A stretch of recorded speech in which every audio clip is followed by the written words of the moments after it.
नमस्कार विद्यार्थी मित्रांनो. द कोर इन्फिनिटी अकॅडमी या ऑनलाईन प्लॅटफॉर्मवर तुमचं मनपूर्वक स्वागत आहे.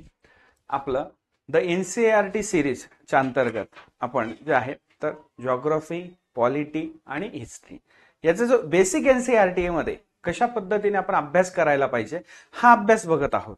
मग याच्यामध्ये जे आहे तर या सिरीज अंतर्गत आपण बेसिक टू ॲडव्हान्स कडे शिफ्ट होणार आहोत आणि मग अशा वेळेस जेव्हा आपण म्हणू शकतो की अभ्यास जो आहे आपला याला डिस्क्रिप्टिव्ह पॅटर्नचा अभ्यास करत असताना अनन्यसाधारण महत्व आहे ते NCERTला.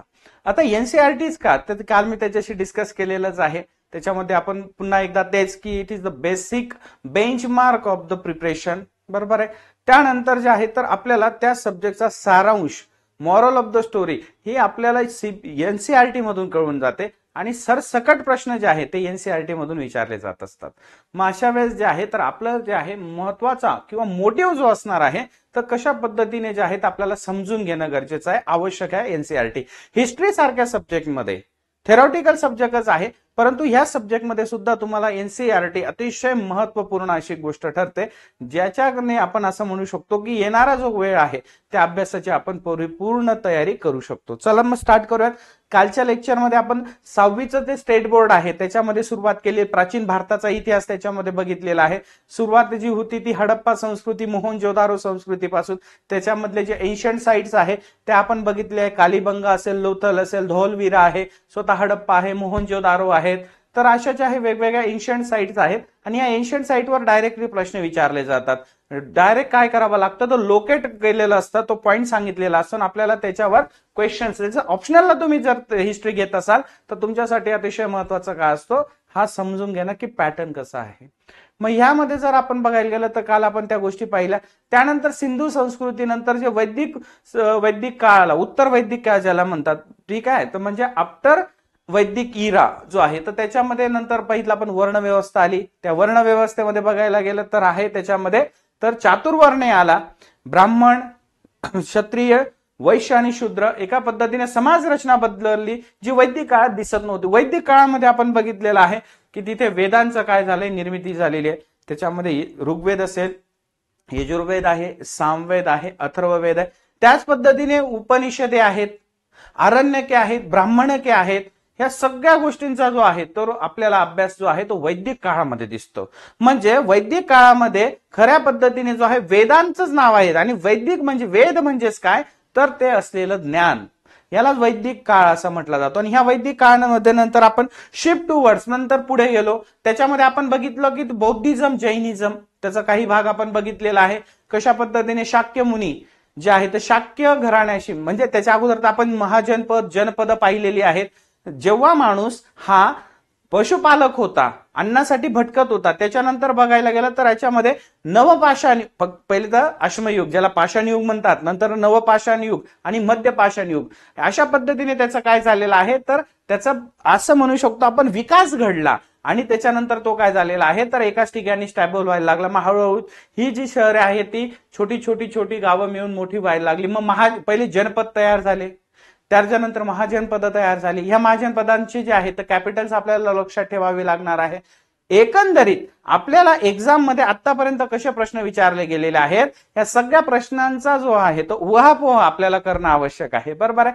त्यानंतर येतो मग ते म्हणजेच एकदा बुद्धिझम.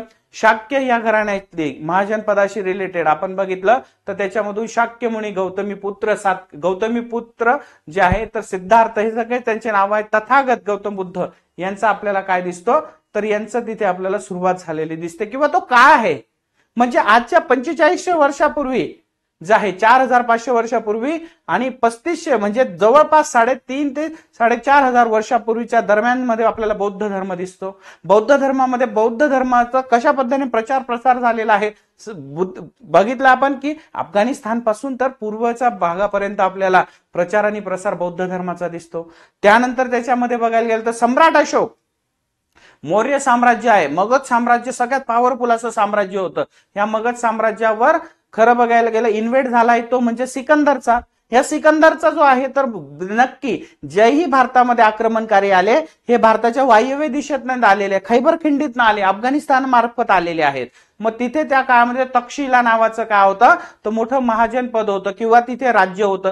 तिथे अंबी नावाचा जो राजा होता याने सिकंदरशी लढलाच नाही, तो त्याने एक सरसकट काय केलेले आहे तर त्याने आपण म्हणू शकतो की त्याने शरणागती पत्करली. परंतु सिंध नदीच्या प्रांतामध्ये किंवा सिंध प्रांतामध्ये सिंधू नदीजवळ पोरसने त्याच्या समोर काय उभं केलं, आव्हान उभं केलं आणि त्याच्यामध्ये सुद्धा पोरसचा पराभव झाला. पुढे जाऊन जर बघायला गेलं तर मगध साम्राज्यावर काय आहे तर आजचं जे बिहार आहे पाटलीपुत्र ही त्याची राजधानी होती. पहिले तर बघायला गेलं तर त्याचं जे आहे तर आजचा पटना तो आहे. राजगृह ही सुद्धा त्यांची एक काय होती महत्वाची अशी, तर 5 टेकड्यांनी वेढलेली अशी ही महत्वाची त्यांची सिटी होती राजगृह, वैशाली जवळचा. म्हणजे यामधून जे बघायला गेलं तर तिथे त्यांनी मौर्य साम्राज्याची स्थापना केली आणि मौर्य साम्राज्याने नंतर बघायला गेलं तर याच्यामध्ये बिंबिसार, अजातशत्रू आणि सम्राट चक्रवर्ती सम्राट अशोक याच्या माध्यमातून जे आहे तर राज्य केलेलं आहे. कलिंगाचा जो विषय आहे तो आपण बघितलेला आहे. याच्यानंतर जैनिझम येतं. ऋषभनाथ पहिले जे आहेत तर ते म्हणू शकतो आपण ते काय होते तर पहिले जे आहे तर ते तीर्थकार होते. जीन पासून नाव तयार झालंय जैन धर्म. त्याच्यानंतर 24वे जे तीर्थकार आहेत ते आपल्याला माहिती आहे ते म्हणजे भगवान महावीर आहेत. हा सगळा अभ्यास आपण करत आलो आणि याच्यामधून ज्या काय आहे तर आपल्याला आता जो आहे आपले जे टॉपिक्स आहेत त्याला आपण रिलेट करणार आहोत. तर याच्यामध्ये बघा तर सगळ्यात अगोदर जे आहे तर 6 स्कॉलर्स ऑफ इंडियन फिलॉसॉफी. बघा भारतामध्ये जे आहे तर महत्वाचं गोष्ट जे आहे तर भारतात तत्वज्ञान याचं जनक जे आहे तर भारत असं म्हटलं जातं. फिलॉसॉफी आपण जरी म्हटलं गेलेलं आहे की पाश्चिमात्य देशाचं जे आहे तर रिनायन्सेन्स तिथे झाला, परंतु ज्या पद्धतीने भारतामध्ये प्राचीन काळामध्ये जो आपण असं एक गोष्ट कन्सिडर करायला पाहिजे आणि ती म्हणजे काय तर आपल्याकडे स्कॉलर्स होते. तर बघा तर our countries India's intellectual exploration of truth has come to be represented by 6 system of philosophy. They are known as the Vaisheshika, Nyaya, त्यानंतर आहे समयिका, योगा आणि पूर्व मीमांसा अँड वेदांत. म्हणजे वेदांचा अंतिम अर्थ तर वेदांत और त्याला म्हटलं जातं उत्तर मीमांसा. बघा प्रश्न असेच विचारले जातात आपल्याला त्या काळामध्ये 6 स्कॉलर कोणते आहेत, त्याच्यामध्ये कोणाचा सहभाग आहे, ह्या पद्धतीने आपल्याला समजून घेणं आवश्यक आहे. त्यानंतर this 6 system of philosophy are said to have been founded by sages Kanada, म्हणजे गौतमा, त्यानंतर कपिला, पतंजली, जेमिनी अँड व्यास रिस्पेक्टिव्हली. म्हणजे यांना जे 6 स्कॉलर आहेत त्यांनी त्यांची जी म्हणू शकतो आपण विचारसरणी आणली तर त्यांना काय केलेलं आहे अशा पद्धतीने त्यांचा जो आहे तर ते सायमल्टेनियसली जोड्या लावा, मॅच द पेअर, याच्यासाठी हा प्रश्न विचारला जात असतो. त्यानंतर बघा तर this philosophies still guide scholarly discourse in the country. आजही आपल्याला काय आहे तर हे जे आहे तर ते आपल्याला दिसत असतात की ते जे तत्वज्ञान आहे त्याच्यावर आपला भारत चालू आहे. त्यानंतर बघा German born British Indologist Friedrich Max Muller, याचं खूप महत्वाचं नाव आहे. हा जर्मन काय होता तो विचारवंत होता. Friedrich Max Muller has observed that the 6 system of philosophy were developed over many generation with contribution made by individual thinkers. या लोकांनी स्वतःची काय आहे तर स्वतःची जी आहे तर इंडिव्हिज्युअल वैयक्तिक अशी विचारसरणी सुरू केलेली आहे. त्याच्यासाठी त्यांनी केलेलं आहे हे माध्यम वापरलेलं आहे. त्यानंतर बघा however today we find underlying harmony in their understanding of the truth although they seem distinct of each other. सत्याचा शोध घेण्यासाठी किंवा असं म्हणू शकतो ह्या फिलॉसॉफर्स जे आहे तर महत्वाचे असे 6 फिलॉसॉफी जे आहे भारताच्या एशियन म्हणजे असं म्हणू शकतो हिस्ट्रीमध्ये प्राचीन भारतामध्ये त्याचा काय अनन्य साधारण मत आहे. आपण बघतो यावर पास्ट आपला भूतकाळ. त्यानंतर बघा तर जे आपण काल राहून गेलो होतं तर उपनिषद वेद पाहिले. त्याच्यानंतर उपनिषद ही महत्वाचे काय आहेत उपनिषद बघा तर around the time various other thinkers also tried to find answer of philosophical questions. Some of them wanted to know about the each death, others wanted to know why sacrifice should be performed.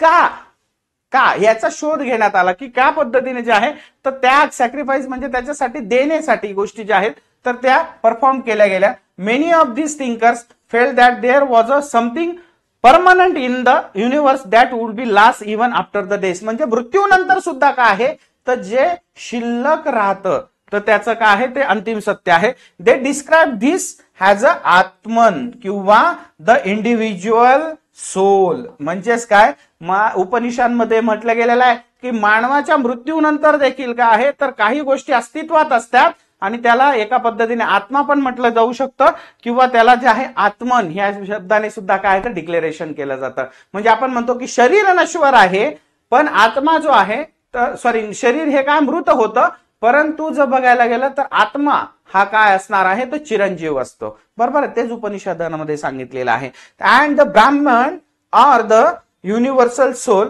They believe that ultimately both the atman and the Brahman were one. हे एकच आहे. ठीक आहे. आणि त्याबद्दल many of their ideas were recorded in the Upanishads. उपनिषदामध्ये हे सांगितलेलं आहे काय, आत्मा आणि आत्मन एकच आहे. ठीक आहे, आत्मा आणि आत्मन एकच गोष्ट आहे.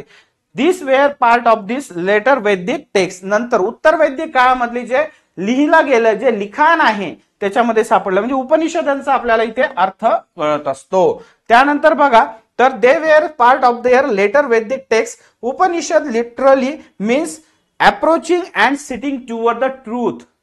ठीक आहे, किंवा या पद्धतीने सांगितलेलं आपल्याला की त्याचा अर्थ काय होतो. क्लिअर आहे इथपर्यंत. बघा वैदिक काळ आणि उत्तर वैदिक काळामधला हा जो महत्वाचा गोष्ट आहे की वैदिक काळामधले जो वेद होते, वेदांमध्ये नंतर जे आलेले आहेत तर उपनिषद असतील, ब्राह्मणके आहे, अरण्यके आहे, हे काय केले गेले जोडले गेलेले आहेत. क्लिअर आहे. काल आपण सगळ्या गोष्टी व्यवस्थित पाहिल्या की वेद म्हणजे काय, बरोबर आहे. त्याच्यानंतर वेदांचे प्रकार, प्रत्येक वेदामध्ये काय आहे, त्याला प्रत्येक वेदांना काय आहे तर एक ब्राह्मणके लावून दिलेला आहे, त्याचा अर्थ त्याच्यामध्ये सांगितलेला आहे. समजून घेण्यासाठी ह्या गोष्टी आपल्याला क्लिअर होतात. ठीक आहे, पुढे जाऊयात. पुढचा आहे बुद्धा. बरोबर आहे. तर बुद्धांच्या जीवनाबद्दल पण आपल्याला महत्वाच्या गोष्टी आहेत. त्या म्हणजेच काय तर बुद्धांचं जे आहे लुंबिनी येथे जन्म झाला.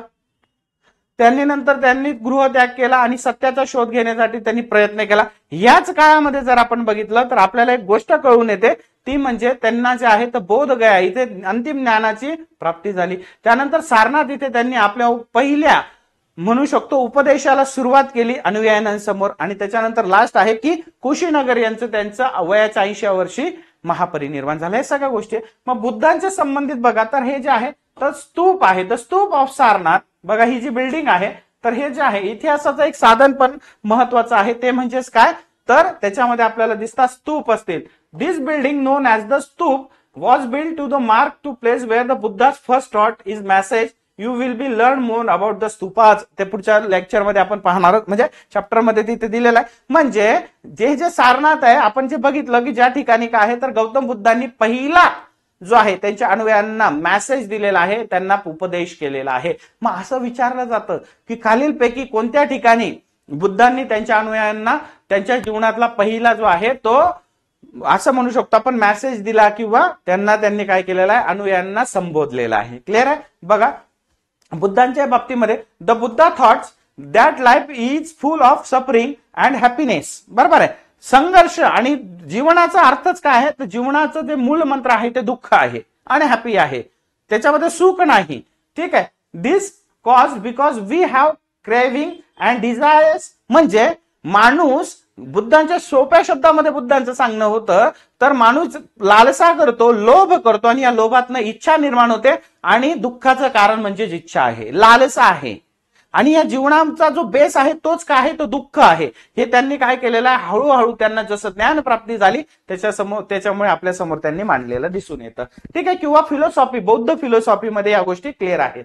त्यानंतर sometimes even if we get what we want we are not satisfied and want even more or want other things. म्हणजे मानवाचा जो स्वभाव आहे हा आम्हाला आणखी आणखी आणखी त्याचं मन समाधान कधीही होत नाही आणि त्याच्यामुळे तो काय भोगतो दुःख भोगतो. हे बुद्धांचं जे तत्वज्ञान आहे ते खरंच समर्पक आहे. आजच्या जगामध्ये सुद्धा ते लागू होतं. हा आपला काय बघायला गेला तर महत्वाचा असा इतिहास आहे. प्राचीन भारताच्या इतिहासात आपल्याला या गोष्टी कळून येतात. त्यानंतर बघा the Buddha describe this as a thirst and tanha. ठीक आहे. म्हणजेच याला काय म्हणतात तृष्णा. बघा तृष्णा किंवा थ्रिस्ट म्हणजे तृष्णा और तन्हा. खरं बघायला गेलं तृष्णा म्हणजे काय एखाद्या गोष्टीचा लाभ होणे, लोभ, इच्छा निर्माण होणे, ही पुन्हा पुन्हा होते लालसा, आणि त्याच्यातनं काय आहे तर माणूस जन्म पण पुन्हा घेतो आणि पुन्हा त्या मृत्यूच्या आणि जन्माच्या फेऱ्यात अटकतो आणि नेहमी तो काय असतो, दुःख भोगत असतो. असं तत्वज्ञान बुद्धांनी आपल्याला सांगितलेलं आहे.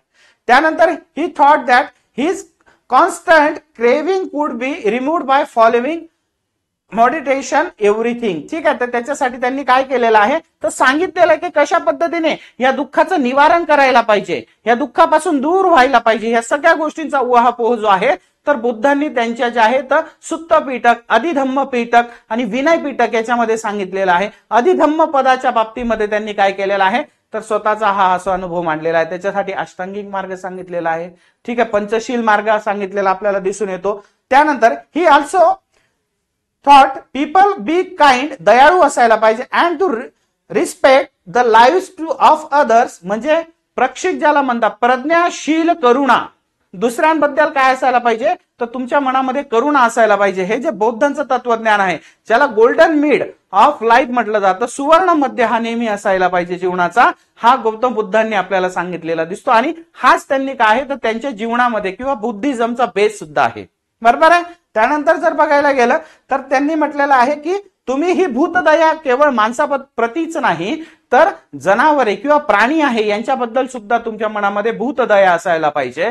कारण काय, वी काइंड, आपण नेहमी दयाळू असो तर आपल्या स्वभावामध्ये त्या गोष्टी निर्माण होतात आणि आपण काय आहे तर एक जीवनाचा जो महत्वाचा असा टप्पा आहे तो आपण त्याच्यामध्ये शांततेत जो आहे तो व्यतीत करू शकतो. ठीक आहे, इन्क्लुडिंग अॅनिमल्स आहेत. म्हटलं मी तुम्हाला इतरांना जगा आणि जगू द्या असं जे म्हटलं जातं तत्व त्या पद्धतीने बुद्धांनी म्हटलेलं आहे. He believe that the result of actions called karma, त्यांचं असं म्हणणं आहे की सगळ्या गोष्टींच्या बेसला आहे तुमचा कर्म. आपण जसं म्हणतो ना कर्मा रिफ्लेक्ट, तुमचं कर्म काय आहे, ह्या कर्माचे नक्की तुम्हाला काय मिळत असतं, फळ मिळत असतं, किंवा कर्म केल्यानंतर ज्या गोष्टी घडतात कर्माचं फळ आपल्याला मिळतं. हा सगळा बुद्धिझमचा बेस सांगितलेला आणि त्यांनी कर्मवादाला महत्व दिलेलं आहे. दैववादापेक्षा कर्मवादी वाद, तुमचे कर्म जे आहेत ते योग्य असायला पाहिजे.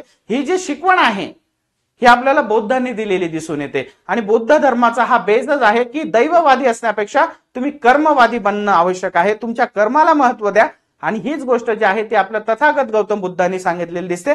त्याच्यामध्येच हा उपदेश त्यांनी सारनाथ जे आहे या सारनाथ या ठिकाणी पहिला त्यांचा उपदेश त्यांच्या अनुयायांना दिला आणि त्याची आठवण म्हणून पुढे जर बघायला गेलं तर सम्राट अशोकाने तिथे जो आहे हा जो माझ्या मागे दिसतोय तुम्हाला चित्र, तर तिथे त्यांनी स्तूप बांधलेला आहे किंवा कन्स्ट्रक्शन ऑफ स्तूपाच. ठीक आहे, अशा पद्धतीने जो आहे सारनाथचा the stupa of Sarnath, this building known as the stupa which build mark by the place where the Buddha was first thought, म्हणजे त्यांचे जे विचार आहे ते अनुयायांसमोर त्यांनी मांडलेले आहेत. क्लिअर आहे, कळालं इथपर्यंत? चलो नेक्स्ट पुढचं आहे ते म्हणजे जैनिझम. आपण काल बघितलं जैनिझम हा जो शब्दाची निर्मिती आहे म्हणजे त्यांचे 24 तीर्थकार आहेत जैन धर्मामध्ये, पण सगळ्यात प्रसिद्ध जे म्हटले जातात ते म्हणजे भगवान महावीर. ऋषभनाथ किंवा आदिनाथ हे पहिले तीर्थकार आहेत. असे 24 तीर्थकार आहेत आणि 24 जे शेवटचे तीर्थकार ते म्हणजे भगवान महावीर, जे अतिशय प्रसिद्ध होते. आणि त्यांनी खरं बघायला गेलं तर अस्तेय म्हणजे त्याच्यामध्ये त्यांनी सांगितले हिंसा करू नये, हिंसा परमो धर्म, त्यानंतर चोरी करू नये, व्यभिचार करू नये आणि मादक पदार्थांचं सेवन करू नये, खोटं बोलू नये, आणि जो महत्वाचं असं जे आणखी एक तत्व जोडलं ते म्हणजे ब्रह्मचर्य पाळावं. हे जे आहे भगवान महावीरांनी सांगितलं. मग जैनिझम जो आहे हा जैनिझमचा जो वर्ड तुम्ही बघाल, द वर्ड ऑफ जैना comes from the term of gene. Gene म्हणजे असा व्यक्ती जो काय आहे तर सर्व गुण संपन्न आहे, म्हणून ह्या जिनापासून म्हणजे जैन धर्मामध्ये जीनला अनन्य साधारण महत्व आहे. जय जिनेंद्र, बरोबर आहे. आपला जर कोणी जैन मित्र असेल किंवा 2 जैन लोक भेटले तर ते काय म्हणतात, काय संबोधतात एकमेकांना, जय जिनेंद्र. म्हणजेच काय तर त्यांच्यामध्ये जो सर्वोच्च ताकदवान आहे त्याला काय म्हटलं जातं, जीन असं म्हटलं जातं. त्याच्यावरूनच पुढे काय आहे तर याला जैनिझम किंवा जैन धर्म असं म्हटलं गेलेलं आहे. क्लिअर आहे? तेच बघा, मीनिंग कॉन्कर, जो काय आहे तर पॉवरफुल आहे, सर्वश्रेष्ठ आहे असा जीन, आणि या जीनावरूनच काय नाव पडलंय, जैन आहे. त्यानंतर बघा तर याच्यामध्ये जर तुम्ही बुद्धांच्या मध्ये जर पाहिलं तर विहार. आता विचारलं जातं की बुद्ध धर्मामध्ये विहाराचं स्थान काय होतं, विहार कशासाठी होते, स्तूप कशासाठी होते. ठीक आहे, तर अशा गोष्टी डायरेक्टली क्वेश्चन्स आपल्याला प्रिलियमला विचारले जातात एनसीईआरटी मधून. तर बघा जर तुम्ही बघितलं तर विहार म्हणजे the cave allowed of the wheels this is केव इन कारले, लोणावळ्याजवळ जे आहे. प्रेझेंट डे इन महाराष्ट्र, पुण्याजवळ, आपल्या पुण्याजवळ आहे. त्यानंतर bhikshu and bhikkhus lived in the meditated these shelters. म्हणजे काय होतं हे विहार? तर बौद्ध धर्मामध्ये जे भिक्खू आहेत किंवा भिक्षू आहेत, जे काय करतात, धर्माचा प्रचार प्रसार करतात, त्यांना मेडिटेशन करण्यासाठी एका पद्धतीने काय होते हे, तर हे त्यांचे गृह होते, हे त्यांना शेल्टर्स होम होते, विहार. आजही तुम्ही लोणावळ्याकडे, पुण्याकडनं लोणावळ्याला जाता तर कारल्या भजेची तुम्हाला काय आहे, या लेणी लागतात. या लेण्यांना लागूनच कोळी, तिथे म्हणू शकतो आपण कोळींचं जे आहे महत्वाचं असं ते आई एकविरा देवीचं मंदिर सुद्धा मोठं आहे. पण पूर्वीचा जर त्याचा इतिहास बघितला तर हा इतिहास आहे बौद्ध धर्माशी रिलेटेड. क्लिअर आहे कारले भजेचा? तर ठीक आहे, तर तिथे आपल्याला काय आहे, तर या पद्धतीने ते, तर बुद्ध भिक्षुक आणि मेडिटेशन करण्यासाठी एका पद्धतीने त्यांना काय आहे, तर ते जे करत आनापान करत त्याच्यासाठी ते एक शेल्टर होम होतं. क्लिअर आहे? विहार म्हणजे कळालं? चला पुढे जाऊयात.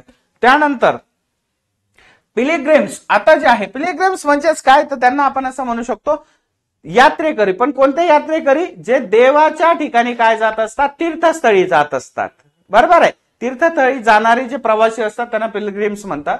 त्या पिलग्रिम्स मध्ये बघा, are man and woman both are there who undertake journeys to holy places. म्हणजे तीर्थस्थळी म्हणतो ना आपण, तीर्थस्थळी जाणारे हे काय असतात, तीर्थकार ज्यांना आपण म्हणतो. तर in order to our worship, म्हणजे त्यांची जी श्रद्धा असते ती आपल्या, जसं आपण चार धाम म्हणतो, त्यानंतर वेगवेगळे ज्या आहेत आपल्याकडे ज्योतिर्लिंग आहे, तर इथे जे प्रवास करतात त्यांना पिलिग्रिम्स असं म्हटलं जातं. आणि याच्या माध्यमातून जर बघितलं, the best one of this of Chinese Buddhist pilgrims. म्हणजे हा विषय कुठे चाललाय आता, बौद्ध धर्मामध्ये. तर बौद्ध धर्माच्या वेळेस जे आहे तर चायनीज प्रवासी ट्रॅव्हलर ज्यांना म्हणतात हे भारतामध्ये आलेले आहेत, बुद्धिस्ट पिलिग्रिम. कारण आपण पाहिलं की सम्राट अशोकाने प्रचंड प्रमाणात काय आहे, तर त्याचा प्रचार आणि प्रसार बौद्ध धर्माचा उत्तरेमध्ये पूर्व भारतच नाही तर पूर्व एशियात जो आहे प्रचंड प्रमाणात केला, आणि इकडे बामियांच्या वाळवंटापर्यंत. त्याच्यामध्ये बघा, तर फान झियान अतिशय प्रसिद्ध असा आहे का बुद्धिस्ट चायनीज ट्रॅव्हलर आहे, who came to subcontinent about 1600. 1600 वर्षापूर्वी तो काय आहे, तर तो भारताच्या उपखंडात आलेला आहे. त्यानंतर Xuan Zang who came around 1400 years ago, and the Olqing who came about the 50 years after the Xuanzang. They came visit places associated with the life of the Buddhas as well as the famous monasteries. म्हणजे ह्या लोकांचं जे आहे, तर भारतामध्ये आजच्या बघा 1500 वर्षापूर्वी एक आलेला आहे, एक 1600 वर्षापूर्वी आलेला आहे, एक 1400 वर्षापूर्वी आलेला आहे. म्हणजे बौद्ध धर्माच्या ज्या पद्धतीने प्रचार आणि प्रसार झाला, तर या गोष्टी समजून घेण्यासाठी काय आहे, तर हे प्रवासी भारतामध्ये आलेले दिसतात. आणि मोस्ट ऑफ द डे आहे तर चायनीज डे ट्रॅव्हलर, आणि यांनी प्रवास वर्णने लिहून ठेवलेले आहे की भारतामध्ये कशा पद्धतीने त्या काळामध्ये बौद्ध धर्म होता आणि बौद्ध धर्मापेक्षा तिथली जी जीवन प्रणाली आहे ती कशी होती. ठीक आहे. त्यानंतर बघा, each of this pilgrims left an account of their journeys. पुन्हा एकदा प्रवास वर्णन. आले म्हणजे फिरायला आले, म्हणजे फक्त बघायला आले, सेल्फी काढायला आले का? नाही. तर त्यांनी प्रवास वर्णने लिहून ठेवलेले आजच्या 1500 वर्षापूर्वीचे, जे आपल्याला त्या काळातली काय देतात, माहिती देतात. हेच तर इतिहासाची साधनं आहेत. ठीक आहे. ते तिथे सेल्फी काढायला आलेले नव्हते. क्लिअर आहे? ठीक आहे. त्यानंतर they wrote of the dangerous they encountered of their travels. त्यांच्या ट्रॅव्हलिंग मध्ये असलेले त्यांना अनुभव जे आले ते. त्यानंतर which often took years of countries and the monasteries that they visited and the books they carried back with them. अशा पद्धतीने काय आहे, तर त्यांनी बौद्ध धर्मावर अभ्यास पण केला आणि काही पुस्तकं असतील, काही बुक्स तत्वज्ञान ते आहे ते सोबत घेऊन गेलेले आहे. त्यानंतर बघा, याच्यासाठी प्रसिद्ध असं आहे ते म्हणजे नालंदा विद्यापीठ. नालंदा विद्यापीठ जगातलं एक अतिउच्च पद्धतीचं विद्यापीठ जे आहे ते भारतामध्ये होतं. आणि आजचा जो बिहार आहे, पटना आहे, तर याच्या आजूबाजूला नालंदा विद्यापीठ असं म्हटलं जातं. हे नालंदा विद्यापीठ त्या काळामध्ये भारतामध्ये विश्वविख्यात होतं आणि जवळपास 10,000 विद्यार्थी तिथे एका वेळेस अभ्यास करू शकत होते किंवा राहू शकत होते. एवढं प्रचंड मोठं काय होतं ते, तर विद्यापीठ होतं नालंदा विद्यापीठ. बघा, the unique centre of learning. Nalanda विद्यापीठाचं नावच काय आहे, जग प्रसिद्ध आहे. ह्यामध्ये जर तुम्ही बघाल तर झुआन झांग याने म्हटलेलं आहे की other pilgrims spend time studying in Nalanda, जे बिहारमध्ये आहे आज, the most famous Buddhist monetary monastery of the period, this how the describe it. त्याच्यामध्ये असं सांगितलं की त्या काळामधलं बौद्ध धर्माचं, बौद्ध तत्वज्ञानाचं सगळ्यात मोठं जे प्रचार प्रसारक होता ते नालंदा विद्यापीठातनं होत होता. त्याने वर्णन केलेलं आहे नालंदा विद्यापीठाचं. तर बघा, the teachers are men of the highest ability and talented, they follow the teaching of the Buddha in the sincerely. त्यानंतर the rules of the monastery are strict, the everyone has to follow them, discussion are held throughout the day, and the old and the young mutually help one another. Learned men from the different cities come here to settle their doubts. The gatekeeper ask new entrants difficult questions. They are allowed to enter only those who have been able to answer this. 7 of 8 out of the 7, 10 are not able to the answer. कोणी म्हटलं असं? तर त्या काळातला जो प्रवासी होता त्याने म्हटलेला आहे की नालंदा विद्यापीठ इतका पुढारलेलं होतं, बुद्धिस्टांचा एवढा जबरदस्त अभ्यास होता ह्या दरम्यान आहे. तर तिथे जे शिक्षक होते अतिशय टॅलेंटेड होते आणि त्या काळातले जिथे जे विद्यार्थी दिवसभर अभ्यास केल्यानंतर ते त्यांच्यामध्ये वादविवाद म्हणजे वाद संवाद होत एखाद्या गोष्टीवर आणि प्रचंड प्रमाणात त्यांच्या ज्ञानाची काय होय देवाणघेवाण होत. परंतु या विद्यापीठाचे जे रूल होते अतिशय स्ट्रिक्ट होते आणि त्यानंतर या विद्यापीठामध्ये एंट्री करण्यासाठी सुद्धा म्हणू शकतो आजचे जसं आपण प्रिलियम आहे, मेन्स आहे एखादी एक्झाम देण्यासाठी किंवा आपण नीट आहे IIT साठी जाण्यासाठी म्हणतो, तर अशा पद्धतीनेच काय आहे तर त्यातला जो गेटकीपर असायचा हा जेवढा हुशार होता की हा जो प्रश्न विचारायचा याच्या प्रश्नांची उत्तरं आल्याशिवाय तुम्हाला आतमध्ये एंट्री दिली जात नव्हती. म्हणजे बघा तोच काय होता तर तेव्हाचा आयोग होता, बरोबर आहे. तर याच्यामध्ये जर तुम्ही बघाल तर त्याच्यामध्ये तो काय आहे तो क्वेश्चन्स विचारायचा आणि यू आर एबल टू काय पाहिजे तुम्ही तेवढे सक्षम पाहिजे त्यांचे आन्सर देण्यासाठी. त्याच्यानंतरच तो काय करायचा आतमध्ये प्रवेश द्यायचा. तर 10 लोकांपैकी 7-8 लोक त्याचे म्हणजे विद्यार्थी त्याच्या प्रश्नांची उत्तरं देऊ शकायचे नाही. एवढंच म्हणजे त्याचा जो गेटकीपर आहे एवढा हुशार होता. अशी ही नालंदा विद्यापीठ जे आहे तर बौद्ध धर्मामध्ये अतिशय महत्वाचं तिचं स्थान आहे. क्लिअर आहे. पुढे जाऊयात. त्यानंतर जे आहे तर त्याच्यामध्ये जर बघितलं आपली जी राजमुद्रा आहे भारताची राजमुद्रा ही सुद्धा कुठून घेतलेली आहे तर सारनाथ वरून घेतलेलं आहे. तर बघा तर ही जी आहे तर ही राजमुद्रा बद्दल बघा, the lions that we seen our notes and coin. भारताच्या आजचं जे चलन आहे या चलनावर आणि नोटेवर आपण हा जो आहे तर राजमुद्रा बघत असतो. ती राजमुद्रा जी आहे तर हॅव अ लॉंग हिस्ट्री. तिचा सुद्धा एक काय प्रचंड असा मोठा इतिहास आहे. They were carved in the stone and placed on the top of the massive stone pillar at the Sarnath, about which you read in chapter 6. आपण ते वाचलेलेच आहे.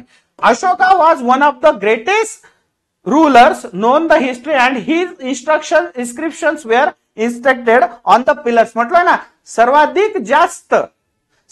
जास्त जे शिलालेख आहे किंवा बौद्ध धर्माचा प्रचार प्रसार करण्यासाठी 14,000 शिलालेख जे आहे तर ते सम्राट अशोकाने त्याच्या काळात निर्माण केलेले. त्याच्यातलं वन ऑफ देन आहे सारनाथचं.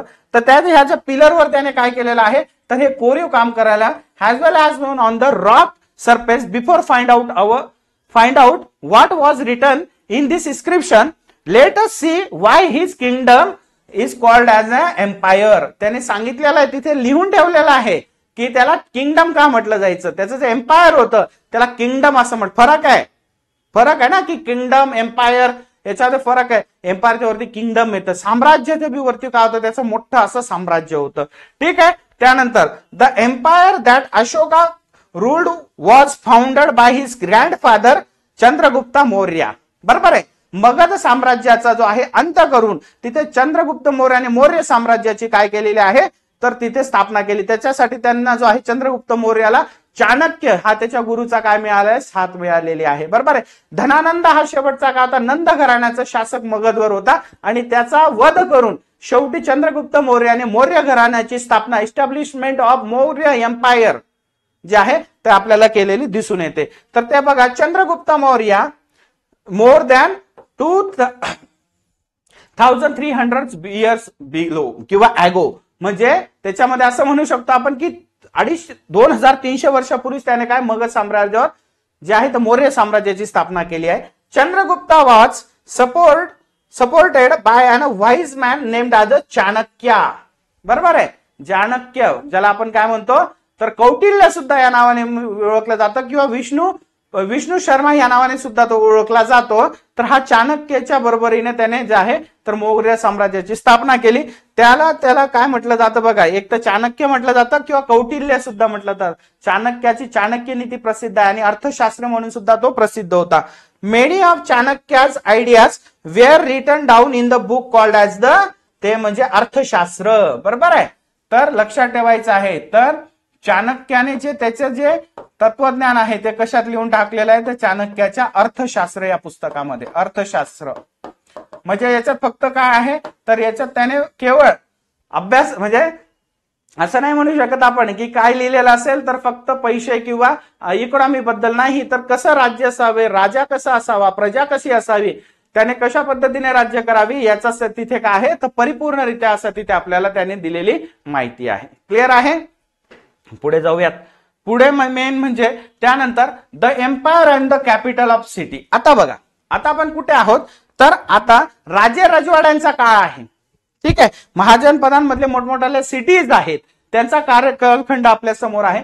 तर this empire and the capital city, बघा याच्यामध्ये काय घडलं होतं की जेव्हा खरं बघायला गेलं तर जो सिकंदर आहे हा मगध साम्राज्यावर अटॅक न करता परत गेला. परंतु जात असताना त्याने काय केलेलं आहे, तर त्याचे जे वेगवेगळे जे सरदार होते त्यांनी पुढे आपण असं म्हणतो की हा जो आहे सिकंदर जो आहे तो परत त्याच्या देशामध्ये जायला लागला आणि बॅबिलियन या ठिकाणी काय झालेला आहे, त्याचा अतिसाराने डायरियाने पुढे मृत्यू झाला. मग त्याने जो प्रदेश जिंकलेला होता तिथले सरदारांनी स्वतःला राजा म्हणून घोषित करून टाकलं. त्यांच्यापैकी वन ऑफ द होता तो म्हणजे तर तो मॅग्नेथेसिस. हा काय होता, तर एक अशा पद्धतीचा विचारवंत म्हणू शकतो किंवा त्याचा रिप्रेझेंटेटिव्ह होता. Megasthenes was a ambassador who was sent into the court of the Chandragupta मौर्याच्या काळात ज्याच्या दरबारात एक प्रतिनिधी म्हणून पाठवलेला होता. The Greek ruler of the West Asia name Seleucus Nicator. Seleucus Nicator जो होता, या सेल्युकस निकोटरने त्याला मॅग्नेथेसिसला चंद्रगुप्त मौर्याच्या दरबारात पाठवलेलं होतं आणि यानेच तो फेमस असा इंडिका हा काय नोबेल लिहिलं. इंडिका हा ग्रंथ लिहिलेला आहे ज्याच्यात त्या काळामधल्या भारताचा पूर्ण काय आहे तर आपण असं म्हणू शकतो आपल्याला तिथे माहिती कळते. बघा, Megasthenes wrote an account about what he saw there is an a part of his description. त्याचा जो इंडिका हा नावाचा जो प्रसिद्ध असा ग्रंथ आहे त्याच्यामध्ये त्याने काही भागात म्हटलेला आहे. तर बघा, the occasion in which the empire appears in public are celebrated with the grand royal processions. He is carried in golden palanquin. His guards जे आहे तर his guards ride elephants decorated with the gold and silver. Some of the guards carry trees on which live birds including a flock trained parrots circle about the head. म्हणजे त्या काळामध्ये कशा पद्धतीने चंद्रगुप्त मौर्याचं जे आहे मौर्य साम्राज्य आहे तर मॅग्नेथिसिसने त्याच्या इंडिका या ग्रंथामध्ये आपल्याला लिहिलं येतं. पुढे तो म्हणतो अँड अबाउट द पाटलीपुत्रा, म्हणजे मॉडर्न जे पटना आहे त्या काळातले त्यांची काय होती, राजधानी होती. तर ते he wrote this is the large and the beautiful city of their kingdom. It is the surrounded by a massive wall at his 570 towers and 64 gates होते. म्हणजे एका पद्धतीने बघा तुम्ही काय होतं, मोठं असं साम्राज्य होतं. त्याच्यामध्ये किती टावर्स होते, तर जवळपास 570 टावर होते आणि 64 गेट होते त्याच्या साम्राज्यामध्ये आतमध्ये यायला, मगध मौर्य साम्राज्याच्या या किंगडम मध्ये येण्यासाठी. ठीक आहे. त्यानंतर the houses of the 2 and the 3 stories are built wood and mud bricks. The king's palace is also of wood and the decorated with the stone carvings. It is surrounded with the gardens and the enclosures for keeping birds. म्हणजे एका पद्धतीने जर बघायला गेलं त्याने सांगितलं की कशा पद्धतीचं काय होतं तर त्यांच्या साम्राज्यामध्ये त्यांचं जे आहे तर ह्या गोष्टी प्रॉस्पेरिटी समृद्धी कशी होती ते आपल्याला याच्यातनं कळून येते. ठीक आहे. या पद्धतीने जे आहे तर आपल्याला त्यांनी त्याच्या मॅग्नेथिसिस ज्या आहे तर इंडिका ग्रंथात कळतं. त्यानंतर अशोका जो आहे प्रसिद्ध आहे तो म्हणजेच काय तर त्याचं जे इन्स्क्रिप्शन आहे कलिंगा वॉर नंतर, काल आपण म्हटलं की कलिंगा वॉर नंतर हा जो राजा आहे याचा विचार बदलला, हिंसेचा त्याने त्याग केला आणि खरं बघायला गेलं तर त्याने बौद्ध धर्माचा स्वीकार केलेला आहे आणि त्याच्या माध्यमातून प्रचार आणि प्रसार केला. तर त्याच्यामध्ये बघा, this what the Ashoka declared one of his inscription, त्याचं जे लिखाण आहे ते जे शिलालेखांमध्ये सापडलेलं आहे त्याच्यामध्ये म्हणतो 8 years after the become the king first conquered Kalinga about 1,50,000 people are captured and more than 1,00,000 of people were killed.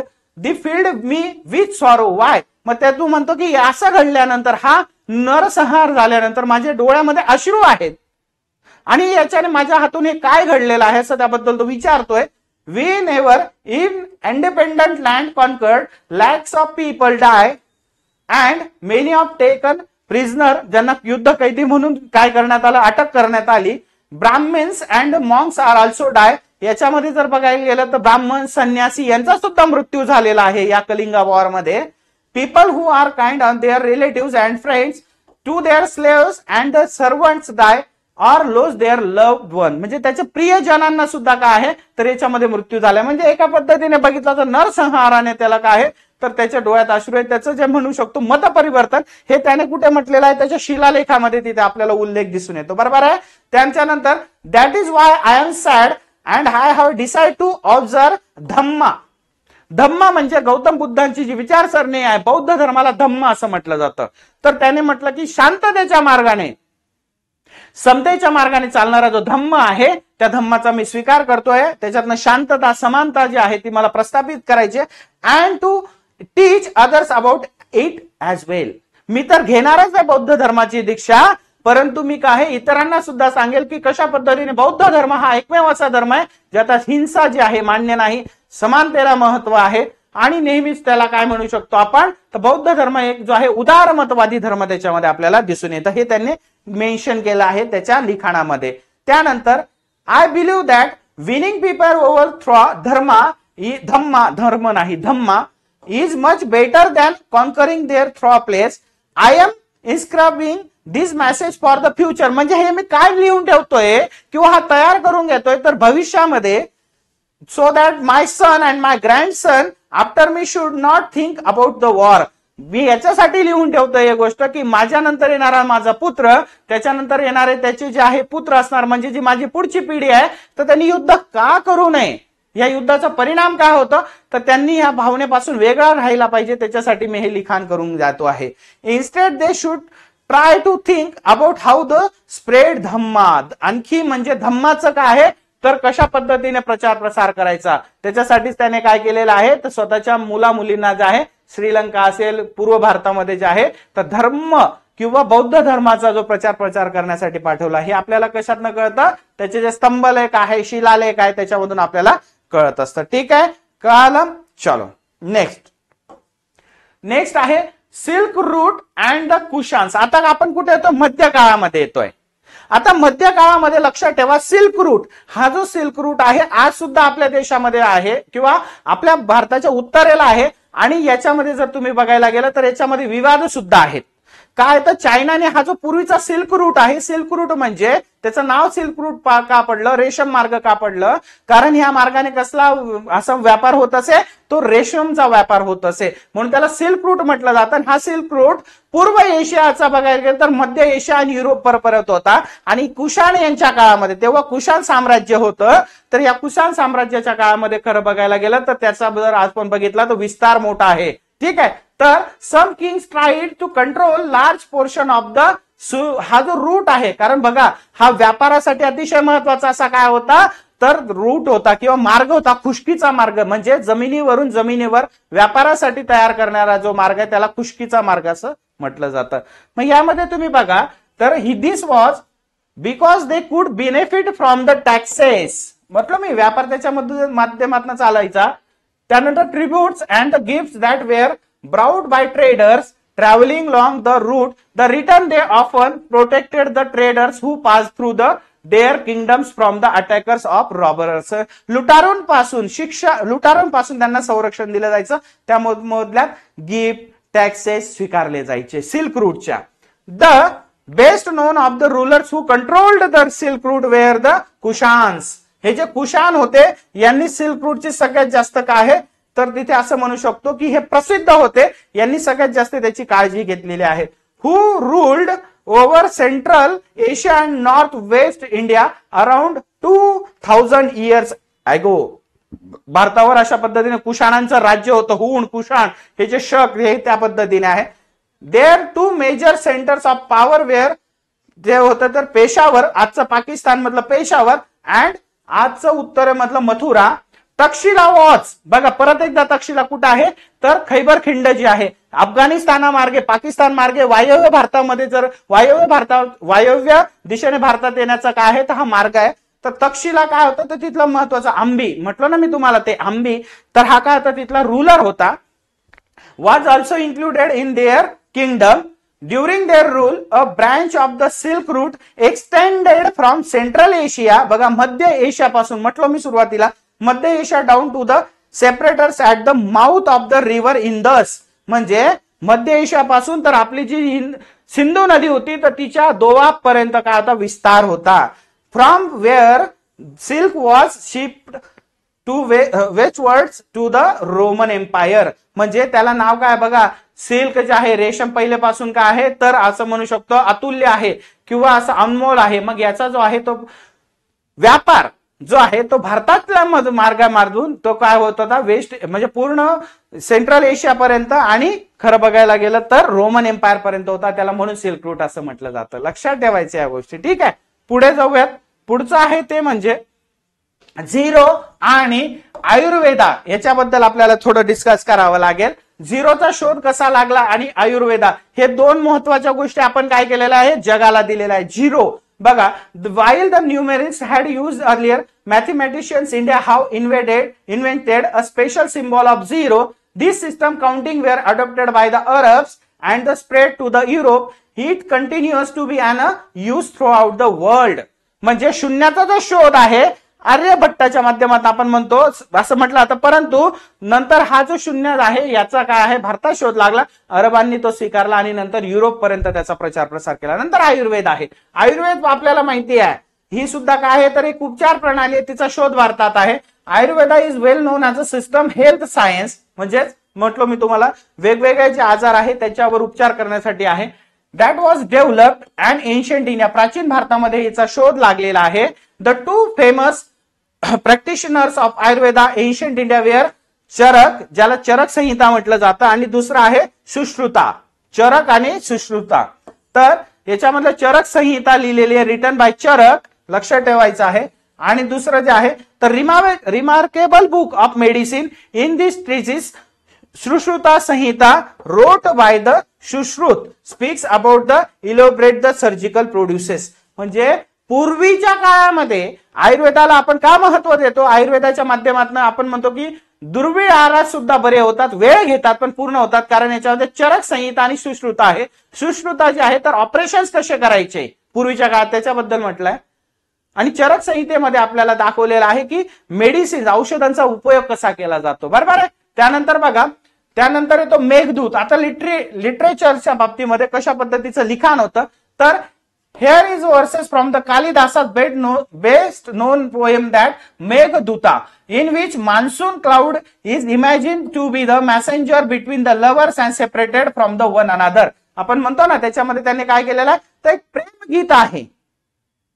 आणि त्याच्यात सांगितलं की ज्या वेळेस कशा आहे तर रुख ज्या आपण म्हणू शकतो की हवेमध्ये किंवा असं म्हणतात ढग दाटून येतात, तेव्हा जे दोन म्हणजे प्रेमी असतात तर त्यांच्यामधल्या भावनांचं काय होतं तर एका पद्धतीने जे आहे तर मेघदूत याच्यामध्ये काय केलेलं आहे त्याने तर त्याच्यामध्ये डिक्लेरेशन केलेलं आहे. म्हणजे प्रेम भावना प्रदर्शित कशी होते ती गोष्ट आपल्याला त्याच्यामध्ये दिसते. त्यानंतर see how the poet describe the breeze that will be carried to cloud northwards. त्याच्यामध्ये त्यांनी म्हटलंय a cool breeze delightful as it is touched with the fragrance of the earth, swollen by your showers, inhaled deeply in the elephants, and causing the wild flags and ribbon, will how gently has you go. म्हणजे त्याचं असं म्हणणं आहे की आपल्या भाषेमध्ये नाही का मिट्टी ती खुशबू आहे. म्हणजे पाऊस पडल्यानंतर काय होतं आपल्याला मातीचे जे आहे तर एक पद्धतीने वेगळा सुगंध येतो आणि ह्या सुगंधामध्ये आपल्याला जे आहे तर एक फ्रेशनेस वाटत असतो, फ्रेग्रन्स असतो.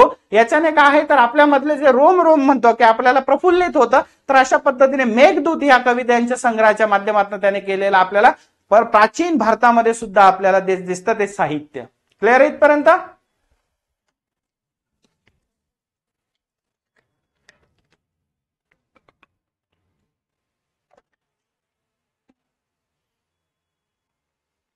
त्यानंतर पुढे जाऊयात.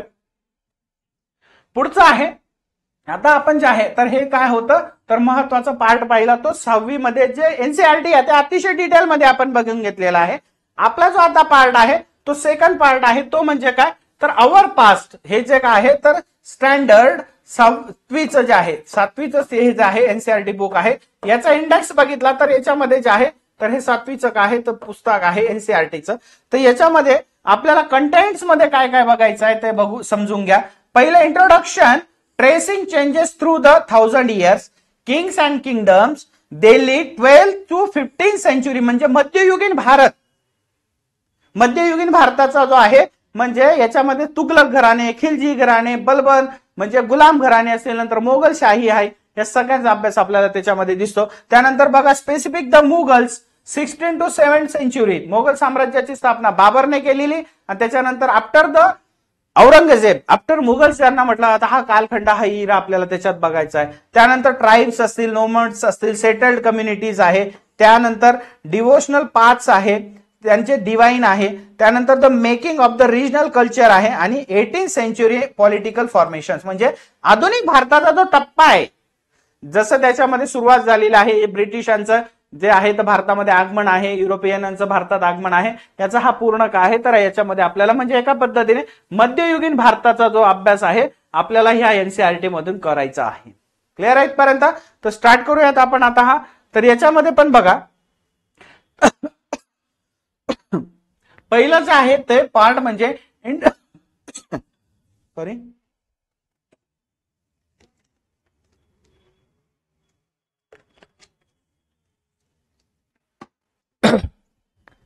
इंट्रोडक्शन कसला आहे तर ट्रेसिंग चेंजेस थ्रू 1000 इयर्स वर्ष वय कसा बदलला गेला, समाज कसा बदलला, जग कसं बदललं, भारताचा बदल कसा झाला हे आपल्याला त्याच्यामध्ये दिसतं. तर बघा आपल्या समोर जे आहे जो 2 एन्शंट मॅप आहेत किंवा मेडिवल इंडिया मधले मॅप आहेत याच्यामध्ये जर तुम्ही बघाल तर हा जो एक मॅप आहे हा मॅप मध्ये आपल्याला काय दिसतंय तर ह्या मॅप मध्ये आपल्याला समुद्र आणि जी धरती आहे किंवा भूमी आहे तर याच्यामधले जे बंदर आहेत ज्या पद्धतीने बघा हे जे त्यांचे काय दाखवलेले रूट्स दाखवलेले आहेत आणि ह्या पद्धतीने जर बघितलं तर त्या काळामधला जो आहे तर फिजिकल मॅप जो आहे तो आपल्याला दिसतो. म्हणजे एन्शियंट इंडिया मेडिवल इंडियामध्येच आता काय होतं तर नवीन टेक्नॉलॉजीज ज्या त्या इंट्रोड्यूस झाल्या आणि नकाशे तयार करायला लागले यांचाच पुढे वापर करून युरोपियन्स जे आहे ते भारतात आणि एशियात आलेले आपल्याला दिसून येतात. म्हणजे बघा इतिहासाचा परस्पर संबंध कसा असतो ते आपल्याला या गोष्टीवरून क्लिअर होतं. त्यानंतर पुढे जर आपण गेलो तर आता काय झालं तर न्यू सोशल आणि पॉलिटिकल ग्रुप्स तयार झाले. जग आता काय झालेलं आहे जवळ यायला लागलं. याच्यामध्ये बघा the study of 1000 year between 700 and 1715 below is a huge challenge of historians largely because of the scale of variety developments that occurred over the period.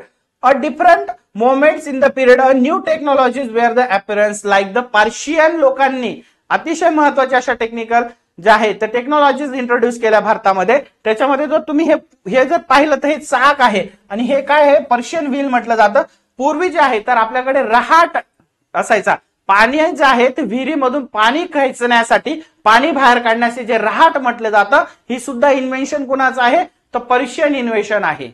तुम्ही आपण ऐकलेलं आहे की पूर्वी काय होतं तर पाणी काढण्यासाठी काय केलं जायचं अशा पद्धतीने विहिरीवर चाक बसवले जायचे आणि याच्यामधून काय केलं जायचं तर याला बैल जोडलं जायचं आणि बैलांच्या माध्यमातून हे चाक फिरवलं जायचं. त्याला काय कनेक्ट असायचे तर त्याला आपण असं म्हणू शकतो की त्याला जे आहे तर त्याच्या माध्यमातून पाण्याचा जो आहे किंवा इतर संसाधनांसाठी म्हणजे त्याचा जर बघितलं आपण रथ वगैरे याच्यासाठी सुद्धा काय हे पर्शियन व्हील्स जे आहे ते वापरलेलं गेलेलं आहे.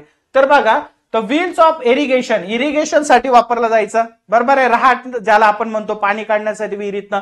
त्यानंतर स्पिनिंग व्हील ऑफ वेव्हिंग म्हणजे जो कापूस आहे तो पिंजण्यासाठी सुद्धा जसं चरख्याचा जो आहे ना तो जो चरखा तुम्ही बघितला असेल तर चरखा फिरवत असताना चाक फिरताना त्याच्यावरून सूत कताई केली जाते.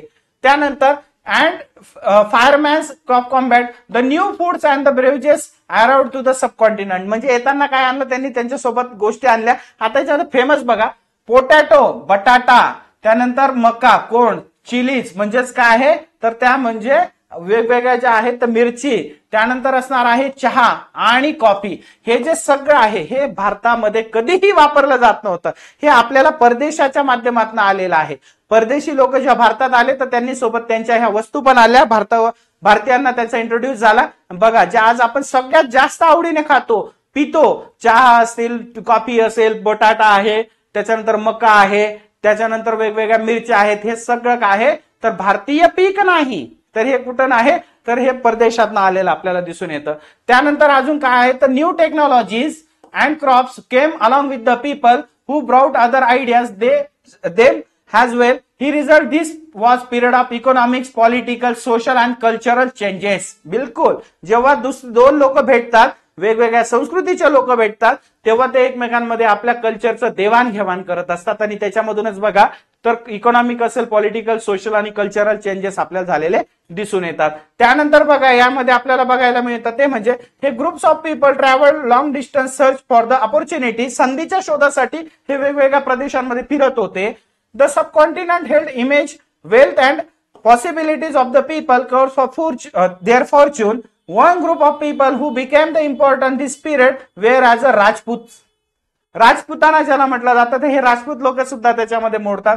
That's name derived from the Rajputraj, the son of ruler between the 8th and 4th. म्हणजे 8व्या शतकापासून ते 14व्या शतकापर्यंत त्यांचं आहे. The term was applied more generally to a group of various who claim the Kshatriya caste status.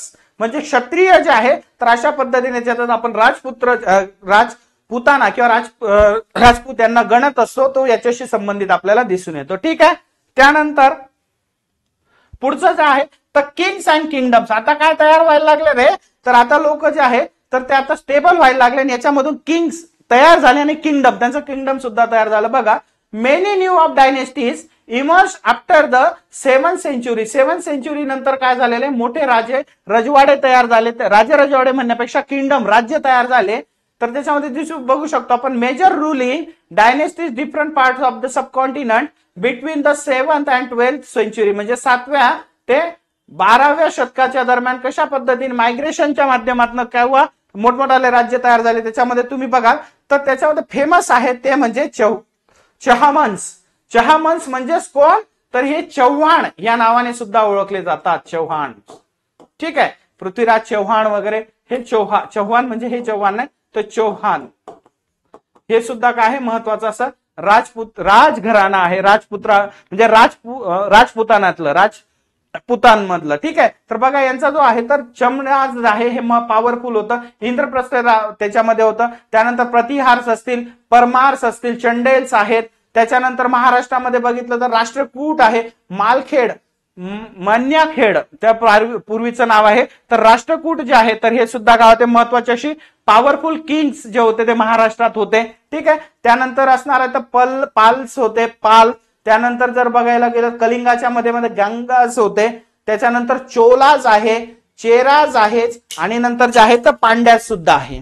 ठीक आहे. तर हे काय आहे हे दक्षिणेकडचे महत्वाचे असे राजवंश आहेत आणि ह्या पॉवरफुल अशा काय होत्या तर हे. त्यानंतर अंतरा आहे तर परमार्स आहे. हे वेगवेगळे त्यावेळेसचे काय होते किंगडम्स होते. हे किंगडम्स लक्षात ठेवावे लागतात, त्यांच्या राजधान्या लक्षात ठेवाव्या लागणार आहे. ठीक आहे. मग याच्यामध्ये जर तुम्ही इकडे जर फेमस बघितलं तर याच्यामध्ये आपल्याला दिसून येतं तर हे जे आहे तर एक गर्भगृहातलं म्हटलं काय आहे दर wall relief from the cave of Ellora. Ellora मध्ये आपण पाहिलं ना वेगवेगळ्या काय होत्या तर गुहा आहेत किंवा लेण्या आहेत. तर याच्यामध्ये wall relief from the cave Ellora showing Vishnu and Narasimha the man lion. It is work of the Rashtrakuta period. म्हणजे राष्ट्रकूट जे होते त्यांच्या टायमाला काय केलेलं आहे याचं कोरीव काम केलंय, खोदकाम केलं गेलंय. याच्यामध्ये काय दाखवला गेलेला आहे तर नरसिंह, त्याला नृसिंह असं म्हणतो. अर्ध जे आहे रूप हे सिंहाचं, अर्ध रूप मानवाचं, नरसिंह ज्याला म्हटलं जातं. तर त्याच्याबद्दल माहिती आपल्याला तिथे गेलेली आहे. हा जो आहे तर हा पूर्ण त्याच्याशी संबंधित काय आहे की कशा पद्धतीने त्या काळामध्ये चालुक्य राष्ट्रकूट जे होते ते दख्खनच्या पठारावर होते. हे बघा इकडे जर बघितलं राष्ट्रकूट म्हणजे आजचा महाराष्ट्र जो आहे तर त्याच्यावरही आपल्याला दिसून येतात. ठीक आहे. त्यानंतर जे आहे चालुक्यज ऑफ कर्नाटका, इथे चालुक्यज होते. त्यानंतर जे आहे in the mid 8th century Dantidurga a Rashtrakuta chief overthrew a Chalukya overloaded and performed a ritual called the Hiranyagarbha, literally the golden warp. When this ritual performed with the help of the Brahmins, it was thought lead to the rebirth of sacrifice the Kshatriya even he was not one of the birth. बरोबर आहे, त्याच्या जन्म नव्हता आला तरी त्याने काय केलेलं आहे, हिरण्यगर्भ हा यज्ञ तिथं आपल्याला केलेला दिसतो क्षत्रियांच्या उन्नतीसाठी. ठीक आहे, अशा पद्धतीने जे आहे तर ब्राह्मणांकडनं तो करून घेतलेला त्यांनी यज्ञ याग होता. त्यानंतर जर बघायला गेलं तर जातीच इंट्रोड्यूस झालेले आहे. Jatis frame their own rules and regulations. जात आता म्हणतो ना आपण, जातीचा आज नाही, त्याचा इतिहास सुद्धा जुनाच आहे. त्यानंतर to manage the conduct their members this regulations were enforce and assembly of elders describe जातं जाती पंचायत. आजही खाप पंचायत, जात पंचायत तुम्ही ऐकलं असेल. तर but jatis were required follow the ruler their villages. Several villages were governed the chiefman together. They only one of the small unit of a state. छोट्या छोट्या भागांमध्ये काय केले गेले होते, हे जात पंचायत ज्या होत्या डिवाइड. आज पण तसंच आहे. त्यानंतर येतं ते म्हणजे रिजन अँड द एम्पायर. आता मोठे एम्पायर, याच्यामध्ये प्रसिद्ध असं एम्पायर आहे चोलाज. ठीक आहे, चोलाज जे आहे तर बघा इथे काय दिलेलं आहे, अशाच पद्धतीने तुम्हाला काय केला जातो, तो ऑप्शनलला पहिल्या पेपरला तुम्हाला असा ब्लँक असा आहे किंवा असाच तुम्हाला मॅप दिला जातो. आणि या मॅप मधून आपल्याला काय विचारलं जातं ते लक्षात ठेवा. तर या मॅप मधून तुम्हाला वेगवेगळ्या ठिकाणचे काय तर एन्शियंट जे आहेत तर किंगडम्स दिले जातात. याच्यामध्ये बघा, आणि इथे आपल्याला नंबरिंग दिला. आता हा एक दिलाय, एकचा बघायचं आपल्याला स्वीतम, उच्छेल, मुलतान, कन्नूर, लाहोर, सामना, म्हणजे हे नावं बघून यांचे जे नंबर आहे ते इथे बघावं लागतं. आता बघा लाहोर 5 कुठे आहे रे, तर 5 जो आहे इथे लाहोर आहे. म्हणजे या गोष्टी आता तुम्हाला डिस्क्रिप्टिव्ह पॅटर्न मध्ये या गोष्टी बघाव्या लागणार आहेत. तुम्हाला याच्यातनच त्याचा काय होतो, अभ्यास होतो. अशा पद्धतीने जे आहे तर जवळपास तुम्हाला 24 जे आहे एन्शियंट साईट या दिलेल्या आहे. आणि या ठिकाणी आपल्याला असं दिलेलं असं आपल्याला इथून बघावं लागतं. आता हा नंबर बघा किती आहे, तर हा जर नंबर तुम्ही पाहिला किंवा हा नंबर बघा तर हा 20 ला कोण आहे, तर 20 ला आपल्याला दिसतं देवगिरी. बरोबर, देवगिरी. हा देवगिरी काय आहे, तर लगेच तुम्हाला लिहावं लागेल. देवगिरी म्हणजेच काय, यादव कुळातला काय होता, तर यादव कुळातील हे महत्वाचं काय होतं, स्थान होतं. त्यांचा किल्ला आहे जो आज दौलताबाद या नावाने ओळखला जातो. दौलताबाद कोणी केलेला आहे, तर भिल्लम प्रथम याने तो निर्माण केला होता. भिल्लम प्रथम आजचं जे संभाजीनगर आहे तिथे. आणि याचा जो आहे तर याच्यामधला जो राजा आहे तर याचा काय आहे, तर पराभव खिलजीने केला, अल्लाउद्दीन खिलजीने. आणि त्याने काय आहे, तर देवगिरी जी यादवांची राजधानी ती जिंकून घेतली. खिलजी साम्राज्य केलं, त्याच्यानंतर पुढे गेलं तर तुघलकांनी ते जिंकून घेतलेलं आहे. बरोबर आहे. तर असं तुम्हाला लिहावं लागेल शोधून, एवढा त्याच्यामध्ये अभ्यास पाहिजे. क्लिअर आहे. हा अभ्यास आपल्याला एनसीईआरटी मधून परिपूर्णरित्या करता येतो. क्लिअर आहे. बघा, फक्त नाव बघितल्याबरोबर आपल्याला लिहिता यायला पाहिजे. डायरेक्ट देवगिरी इथे फक्त फाइंड आउट करायचं आहे की इथे त्याचं नाव दिलेलं आहे. बघा इथे 20 नंबर दिलेला आहे, तर देवगिरी. ठीक आहे, लगेच देवगिरीचा आहे तो आपल्याला लिहावं लागेल. यादव घराण्याशी संबंधित आहे दख्खन मधलं. बरोबर, अशा पद्धतीने जे आहे ते त्याच्यामध्ये मग हे जे होते ते एम्पायर बनले. मग हे जे काय होते, तर एवढे एम्पायर होते महत्वाचे असे एन्शियंट इंडियामध्ये आपल्याला एम्पायर झालेले दिसून येतात. ठीक आहे. त्यानंतर पुढे जे आहे तर त्याच्यामध्ये जर आपण बघितलं तर administration in the kingdoms, many of these new kings adopted their high surrounding titles such as Maharajadhiraja, great king, असे वेगवेगळ्याचे बिरोदावली लावून घेतली त्यांनी स्वतःला. राजाधिराज, महाराज या पद्धतीने. त्यानंतर त्रिभुवन चक्रवर्ती म्हणजे सगळं जिंकणारा, लॉर्ड ऑफ द 3 वर्ल्ड्स. चक्रवर्ती म्हणजे तिघी जे म्हणू शकतो जग आहे त्या जगांचा तो काय आहे तर जिंकणार आहे. However the speed such a claims. ठीक आहे, अशा पद्धती. त्यानंतर जे आहे तर ह्या लोकांमध्ये जे आहे तर पुढचं जे म्हणू शकतो आपण, देवन after shared power with their samantas as well as the association of peasants trade and Brahmins. त्याच्यामध्ये त्या दिल्या जायच्या. आता जे आहे तर 400 टॅक्सेस काय जे होते तर त्याच्यामध्ये चोला साम्राज्य आहे. ह्या चोला साम्राज्याशी संबंधित आपल्याला इथे सांगितलेलं आहे. तर बघा याच्यामध्ये जे आहे तर आपण जर बघायला गेलं तर आपल्या एक गोष्ट क्लिअर होते, ती म्हणजेच काय, तर याच्यात त्यांनी दिलेला आहे आपल्याला की कशा पद्धतीने इतिहास जो आहे तर याच्यामध्ये टॅक्सेशन बघा, नंद Tamil Nadu do more than 400 different kinds of taxes. More frequently mentioned tax as a vetti taken not cash in but form of the force labour and the kadamai. म्हणजे हे शब्द आपल्याला लक्षात ठेवायचे. रेव्हेन्यू साठी कुठले शब्द तिथे वापरले जात. त्यानंतर जे असणार आहे, they were also taxes on the teaching of house, use of ladder, claim plan taxes, succession family property etcetera.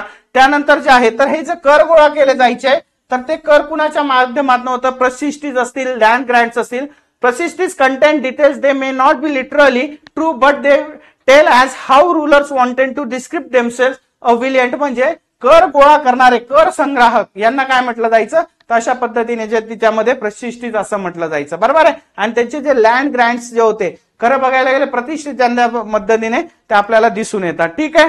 त्यानंतर पुढचं आहे की prashastis and the land grants. पुन्हा ते तिथे तुम्हाला कळलं नाही तर बघा prashastis content details that may not be literally true but they tell us how to lurers wanted to dissipate themselves as a valiant victorious warriors. For the example, they were composed by learned brahmans and associationally help of administration. Administration चालवण्यासाठी राज्यकारभार चालवण्यासाठी त्या अशा पद्धतीने त्याचा वापर करत. त्यानंतर बघा तर नागभटा जो होता तर नागभटाची जी आहे अचिव्हमेंट कोणती महत्वाची तर many ruler describe their achievement prashastis म्हणजे यू तर prashastis of the Gupta ruler Samudragupta were last year स्वतःची प्रसिद्धीसाठी काय त्यांनी असं लिखाण करून जे घेतलेलं आहे त्याच्यामध्ये जे आहे तो one prashasti written in the Sanskrit and found in the Gwalior Madhya Pradesh describe the explores of the Nagabhata या लेखकाच्या माध्यमातून जो प्रतिहारा किंग्स होता त्याच्यामध्ये लिहिलेला आहे बघा. त्याने अशा पद्धतीने त्याच्यामध्ये लिखाण केलेलं आपल्याला दिसून देतं. Kings often rewards Brahmins the grants of land these were recorded to the copper plates which were given in the received the land. अशा पद्धतीने त्याच्यामध्ये काय होतं तर त्यांचं जे आहे ते लिखाण आपल्याला दिसून येतं. ठीक आहे. एका पद्धतीने ते काय आहे तर त्याचं म्हणजे लिखाणाचं साधन होतं. ठीक आहे. त्यानंतर वॉरफेअर फॉर वेल्थ. आता यांच्यामध्ये काय होते तर असे हे किंगडम आहे ते तयार झाले तर स्वतःच्या प्रॉस्पेरिटीसाठी त्यांच्यामध्ये काय झालेले युद्ध सुद्धा झाले. You may have noticed that this ruling dynasty were based in the specific region at the same time they tried control areas particularly. One such there बघायला गेलं तर त्याच्यामधलं महत्वाचं आहे मोहम्मद गझनी. मोहम्मद गझनी ऑफ अफगाणिस्तान ज्याने आपण असं म्हणतो की त्याने काय आहे तर सोमनाथचं जे महादेव मंदिर आहे ते किती वेळेस सुटलेलं आहे ते 7 वेळा असं म्हटलं जातं. ही रेज द सबकॉन्टिनेंट 17 टाइम्स म्हणजे तो जो आहे तर 10व्या आणि 11व्या शतकामध्ये म्हणजे 11व्या शतकामध्ये त्याने भारतावर काय केलं तर रिलिजियस मोटिव्हच्या माध्यमातून त्याने जर बघायला गेलं ही targets were wealthy temples including the that the Somnath. Gujarat मधलं जे सोमनाथ मंदिर आहे तर त्याने 7 वेळा लुटला असं म्हणतात. मच ऑफ द वेल्थ कारण Mohammad carried away was use to create a splendid capital of Ghazni. ते सिटी गझनी आहे तिचं त्याचं काय आहे तर शेवटी त्याचं आपल्याला दिसतं की त्याला ते समृद्ध बनवायचं होतं आणि त्या काळामध्ये देवाच्या नावाने संपत्ती गोळा केली जात होती म्हणून प्रचंड प्रमाणात संपत्ती ही जी होती मंदिरांमध्ये होती. म्हणून त्याने टार्गेट कुठे केलेलं आहे मोहम्मद गझनी जो अफगाणिस्तानचा शासक होता तर त्याने अशा पद्धतीने सोमनाथ वगैरे हे जे महत्वाचे असे किंवा श्रीमंत असे जे मंदिर आहे ते लुटलेले आपल्याला दिसतात. Other kings who am the welfare include the Chahamanas later known as the Chauhans who Prithviraj Chavan वगैरे नाव पाहिले ना आपण राजपुतांमधले ते who ruled over the region along the Delhi and Ajmer. Delhi आणि अजमेरच्या मध्य भागामध्ये चौहान हे काय होतं राजघराणं होतं मोठं. they attempted to explain their control to west and the east where they were opposed by the Chalukyas of Gujarat and the Gandhavas of the western Uttar Pradesh. the Ghaman rulers was Prithviraja third. मी म्हटलं ना पृथ्वीराजा Chauhan third जो आहे तो त्याचा प्रसिद्ध असा काय इतिहास सुद्धा आहे जो कधी 12व्या शतकात झालेला आहे. Who defeated the Afghan ruler name the sultan Mohammad Ghori. बरोबर आहे मोहम्मद घुरी बरोबर पृथ्वीराज चव्हाण जो आहे त्याचं युद्ध झालेलं आहे. But he lost him to the very next year in. पहिले त्याने हरवलं मोहम्मद घुरीला परंतु नंतर बघायला गेलं तर मोहम्मद घुरी बरोबर काय आहे तर तो युद्धामध्ये त्यांचा पराभव झाला आणि त्याने नंतर आपल्याला ते मूवीज वगैरे मध्ये पाहिलंय आपण की त्याने काय आहे त्याला अंध करून त्याचा मृत्यू त्याला म्हणजे केव्हा मृत्यू दिलेला आहे. ठीक आहे. पुढे जाऊयात. त्यानंतर अ क्लोजर लुक द चोलाज. आता जो चोलाज आहे हे पॉवरफुल असं काय होतं तर दक्षिणेकडचं बघा त्यांचं साम्राज्य तुम्हाला दिसेल तर हे जे चोलाज होतात हे पॉवरफुल होते.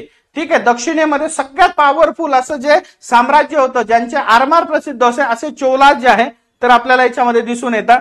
त्यांच्या काळातल्या ह्या ज्या महत्वाच्या ज्या आहेत तर त्याच्यामध्ये बघा the from Udaipur to Thanjavur एवढा त्यांचा काय होता प्रदेशाचा विस्तार होता. How did the Cholas rise to the power. A minor chiefly family known as the Muttaraiyar held power in the Kaveri delta म्हणजे कावेरी नदीच्या भागामध्ये इकडून. तर they were subordinate to Pallava kings of Kanchipuram, Vijayawada, who belongs to the ancient chiefly family of the Cholas and the Udaipur, captured to the delta and Udaipur to the middle of the mid century. He built the town Tanjavur and the temple of goddess Nrsimhaddin there. म्हणजे खरं बघायला गेलं तर यांनी काय केलेलं आहे, तर अशा पद्धतीने अतिशय छोट्या भागातनं जिंकून पुढे काय केलेलं आहे, तर त्यांचा जो प्रदेश आहे तो उदयपूर पासून तंजावर पर्यंत चोलासने स्वतःला काय केलेलं आहे, तर अतिशय मोठं असं काय होतं, तर हे राज्य होतं आपल्याला दिसून येतं, पॉवरफुल असं राज्य होतं. यांच्या काळामध्ये बघा, तर यांच्या काळामध्ये अतिशय महत्वाचं असं स्ट्रक्चर जे आहे, तर चोलास टेम्पल त्यांनी मोठमोठाले जे आहे तर स्थापत्य कला वापरली. त्याच्यामध्ये अ टेम्पल ऑफ गणिक पुत्र Cholapuram. Notice that they weave in which the roof of temples also took as the elaborate stone sculptures used to decorate the outer walls. म्हणजे एका पद्धतीने त्यांनी काय विमान पद्धती म्हटली जायची, विमान किंवा पंचायतन या पद्धतीमध्ये काय आहे, तर त्यांनी मोठमोठाले असे जे आहेत तर ते मंदिर आपल्याला बांधलेले दिसतात. त्याच्यामध्ये बघा, तर आपल्याला चोला एम्पायर मधलं जे आहे तर प्रसिद्ध असं हे मंदिर सुद्धा आहे. त्यानंतर त्यांनी जे आहे तर ऍग्रिकल्चर अँड इरिगेशन कसं होतं, तर त्यांचं जे इरिगेशन होतं, many of achievements of the Cholas were made possible through a new development of agriculture. त्याच्यामध्ये त्यांनी काय केलेलं आहे, तर कल्टिव्हेशन ऑफ राईस याची सुरुवात केलेली आहे. Depositing the fertilize soil tour their banks, म्हणजे नदीच्या काठी जी आहे त्यांची फर्टिलिटी वाढवण्याचा प्रयत्न केला. All the agriculture and developed earlier in other parts of Tamil Nadu, it was only from the 5th and 6th century. म्हणजे याच्या पद्धतीने आपल्याला कळतं की याच्यामध्ये त्यांनी काय केलेलं आहे, तर इरिगेशन. जर त्यांची जर मूर्तिकला जर पाहिली तर अशा पद्धतीने त्यांनी काय आहे, तर शिल्पकला ज्याला आपण म्हणतो, ही शिल्पकला सुद्धा त्यांनी डेव्हलप केलेली आपल्याला दिसते चोलांसनी. ठीक आहे, चोला साम्राज्यामध्ये. त्यानंतर टाइप्स ऑफ लँड जे आहेत, या टाइप्स ऑफ लँड्स मध्ये कशा होत्या, तर बघा Chola inscriptions mention several categories of ला, जोड्या लावा मॅच द पेअर साठी या गोष्टी लक्षात ठेवायचं आहे.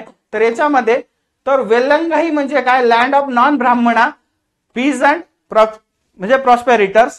त्यानंतर brahmadeya, the land of gifted by Brahmans to the Brahmans, by नाही टू द ब्राह्मन्स. त्यानंतर shalabhoga, land for the maintenance of a school. त्यानंतर देवानंद, त्यानंतर असणार आहे तिरुनामुट्टुकनी, त्या land gifted to the temples. And pallichchhandam, land denoted to the Jain institutions. म्हणजे याच्यामध्ये आपल्याला दिलेलं आहे की कशा पद्धतीने जे आहे तर ज्या लँड आहेत त्या दिल्या जात होत्या ब्राह्मणांना, कोणत्या शाळांसाठी कोणत्या, त्याच्यानंतर जे आहे तर जैन धर्मातल्या प्रसारांसाठी कोणत्या, त्यानंतर आहे तर साधे ब्राह्मण नॉन ब्राह्मण जे असतील ब्राह्मणेतर लोकांसाठी कोणत्या, ह्या गोष्टी त्याच्यामध्ये आपल्याला दिसत आहे की लँड जो आहे तर टाइप्स ऑफ लँड चोलांच्या वेळेस कशा होत्या. ठीक आहे, अशा पद्धतीने जे आहे तर आपण जे आहे तर चोला साम्राज्य हे महत्वाचं जे आहे तर इन मिडल मध्ययुगीन भारतामध्ये आपण आलेलो आहे. ठीक आहे, ह्याच माध्यमातून जे असणार आहे तर उद्या आणि परवा तुम्हाला जे आहे तर पॉलिटी याच्या मूलभूत संकल्पना याच्याशी जे आहे तर त्याचं जे लेक्चर फर्स्ट आणि सेकंड लेक्चर मयुरी भरदे मॅडम घेणार आहे. बेसिक एनसीईआरटी सिरीजच्या माध्यमातून तुमच्यापर्यंत या गोष्टी पोहोचवत आहे. दर वीकला आपल्या हे असं चालूच असणार आहे किंवा तुमच्यापर्यंत तो पोहोचवण्याचा प्रयत्न, आपली तयारी करायची आपल्याला 2025 ची. तर याच्यासाठी the Core Infinity Academy YouTube live रोज 6 वाजता तुम्हाला त्याच्याशी कनेक्ट व्हायचंय. इव्हन दॅट एवढंच नाही तर तुम्हाला टेलिग्राम चॅनल जे आहे तर त्याला सुद्धा द कोर इन्फिनिटी अकॅडमीच्या टेलिग्राम चॅनलला जॉईन व्हा. हे लेक्चर्स आवडत असतील तर त्यांना सबस्क्राईब करा, शेअर करा, लाईक करा. म्हणजे आमचं सुद्धा त्याच्यानं काय होतं, एका पद्धतीने जो आहे तो जोम वाढतं की विद्यार्थ्यांना कशा पद्धतीने पुढे जे काय आहे तर आपल्याला डेटा द्यायचा आहे किंवा आपल्याला त्यांची तयारी करून घ्यायची. त्यानंतर राज्यसेवा 2024 ऑब्जेक्टिव्ह फॉर्मॅट मधला शेवटच्या अटेम्प्टसाठी आपली जी आहे तर लक्ष्यवेध टेस्ट सिरीज आपण सुरू करत आहोत. याच्यातल्या पहिल्या ज्या 2 टेस्ट आहेत त्या फ्री असणार आहेत आणि याची जी आहे तर ऑफलाईन फी 799, ऑनलाईन जे आहे ते 499. 21 जानेवारी पासून सुरुवात होते. आपल्याला माहिती आहे 28 ऑगस्टला आपली प्रिलियम आहे. याच्यामध्ये जे आहे तर 92 26 39 45 32 आणि 90 22 98 32 12 या नंबरवर संपर्क साधून तुम्ही ही टेस्ट सिरीज परचेस करू शकता. यामध्ये जर तुम्ही बघितलं असं शेड्यूल बघा, 21 जानेवारी पासून आपले जे टेस्ट सुरू होत आहेत तर बरोबर 7 एप्रिल पर्यंत आपल्या ह्या 17 टेस्ट होऊन जाणार आहे. म्हणजे याचा अर्थ याच्यामध्ये प्रत्येक वेळेस तुम्हाला काय आहे तर त्याच्यामध्ये सगळ्या सब्जेक्टची तयारी होऊन जाणार आहे. अशी ही महत्वाची अशी टेस्ट सिरीज जी आहे जी अतिशय परीक्षाभिमुख आहे ती आपल्या माध्यमातून सुरू होणार आहे आणि तिचे जे आहे तर पहिल्या 2 टेस्ट ज्या आहेत त्या फ्री ऑफ कॉस्ट पण आहे. ठीक आहे. आणि त्यानंतर जे आहे तर येणाऱ्या 16 जून साठी पूर्व व मुख्य परीक्षा 2024 याच्या माध्यमातून गट ब आणि गट क साठी आपल्या prelim plus mains plus interview integrated batches जे आहे ती 15 जानेवारी पासून आपण त्याचा शुभारंभ करत आहोत. ऑफलाईन ऑनलाईन मोड मध्ये असणार आहे. रोज 7 महिने त्याचा कालावधी असणार आहे. सकाळी 8 ते 12 हा त्याचा काळ असणार आहे. 93 70 42 34 72 ह्या क्रमांकावर संपर्क साधून तुम्ही जे आहे तर त्याचं जर म्हणायला गेलं तर आपण काय करायचं आहे तर तुम्ही याचा लाभ उठवू शकतात. बरोबर आहे. अशा पद्धतीने जे आहे तर महत्वाची गोष्ट म्हणजे याच गोष्टी ह्या जो एनसीईआरटी सिरीज आहे आपण सुरूच ठेवणार आहोत. ठीक आहे. तर भेटूयात अशाच पुढच्या नेक्स्ट जे आहे राहिलेले जे इतर एनसीईआरटीज आहेत त्याच्या लेक्चर्स मध्ये. तोपर्यंत गुड बाय एव्हरीवन.